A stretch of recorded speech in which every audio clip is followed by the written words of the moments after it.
In this vid, I'm going to be taking another look at a deck by Yodastig. This time, instead of his friend's deck, it's his own deck, which he calls Aggro Gengar. Typically, Gengar is paired with Mew, Mr. Mime Jr., Spiritomb, and other Pokemon like that to try and just focus on putting Pokemon in the Lost Zone. This deck actually focuses on getting Gengar Prime as an attacker. He runs some really interesting techs with it, including Magnezone Prime and Kingdra Prime. Seems like a pretty interesting, but maybe a pretty difficult deck to run, and I'd really like to see this in action.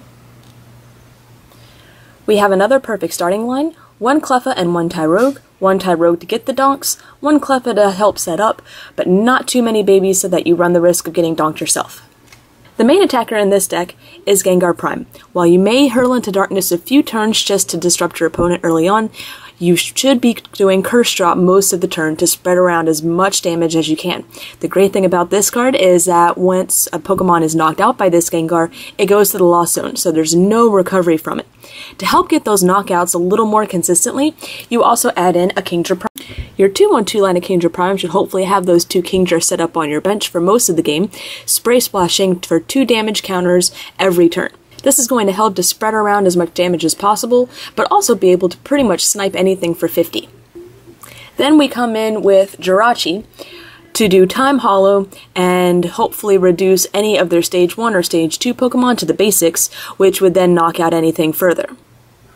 The only downside to this is that it'd be a normal knockout rather than a knockout with Gengar that would send it to the Lost Zone, but it would still get you several prizes in one turn. Your other Pokemon is a 2-1-2 line of Magnezone Prime.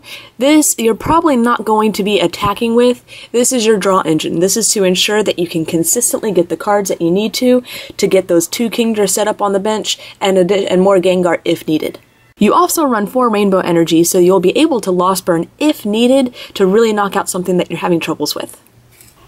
I have a few suggestions to consider for your Pokemon lines. You only run 1 Jirachi, but I think you'd be safer running 2 just in case it's prized. You'll be using it late game anyways, but you certainly don't want it to be in that last prize position. While you do run 3 Candy, I might recommend increasing your middle Stage 1 lines to 2 each. That will ensure that if that Stage 1 is prized, you can still evolve, especially under a Trainer Lock of Vileplume. I think your energy line is fine. The 4 Rainbow, while I'm not a fan of the extra damage counter Rainbow puts on, I think is essential in this deck because you do need it for the Kingdra in order to attack with Dragon Steam, as well as for the Magnezone.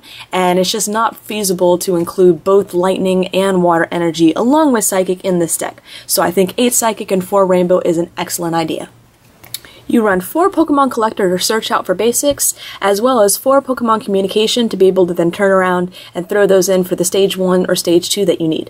While I think these lines are very strong, I think you'll also be safe in reducing each to 3, and that way you'll have a little bit more room for a few other essential cards.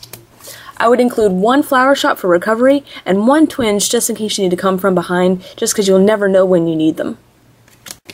You run 2 Lost World, which I believe is perfect. While you're aiming to pretty much win on prizes in this game, because Gengar is your main attacker and things should be going mostly into the Lost Zone, the chance of winning by a Lost World is very high, so it's good that you include 2 of these just in case.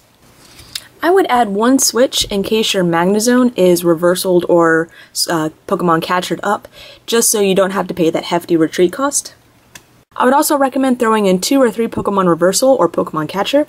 That way you can drag up something that can't really attack at the moment and focus on spreading that damage and hopefully stay in there for a few more turns while your opponent kind of hopes to pull the switch or loads up whatever you decided to drag up. You run 3 Rare Candy, which I think is perfect. You run 3 Stage 2, so having a high number of candy is definitely needed. And you also run 4 Junk Arm for the same reason. You're really going to need to reuse those communications and the rare candies, so ensuring that you have 4 Junk Arm to be able to do that is pretty important. And if you decide to add in Reversal, Switch, anything like that, you can also be able to reuse those. I'm really not a fan of the Sage in this deck because except for the Junk Arm, you don't have many cards that can help you recover anything that you throw out. So I would recommend dropping the 3 Stage to make room for a few other supporters. You run 4 Professor Oak's New Theory, which I think is a great number. A lot of hand refreshers in a deck like this is going to be really important. but I would also recommend that you throw in 1 Juniper just in case you need a really good hand refresher. Since you run Magnezone Prime, throwing in 2 Judges I think would be a great idea to help disrupt your opponent. Once you get your Magnezone Prime up, you can judge and hopefully really mess their hand up, but then you can easily come back into a better hand by using Magnetic Draw. If you have any room left, I would consider throwing in 1 or 2 Seeker. If you have a Gengar ready to hurl into darkness, Seekering up a Pokemon in order to throw into the Lost Zone to hopefully being able to call the Lost World on your next turn could be critical. It's not the strategy you're going to go for, but it might be something late game that your opponent wouldn't expect. Those are all of the suggestions I have. I think this is a really interesting idea. It kind of combines the Omega Magnezone Kingdra decks with a little more versatility with the Gengar Prime, and throwing in the Lost World gives you an alternate way to win, which in this format can be really helpful. So if anyone else would like their deck reviewed, just PM me your list and whether you'd like to be considered for a video review, which can take several weeks to do, or a blog review, which I can turn around in a few days.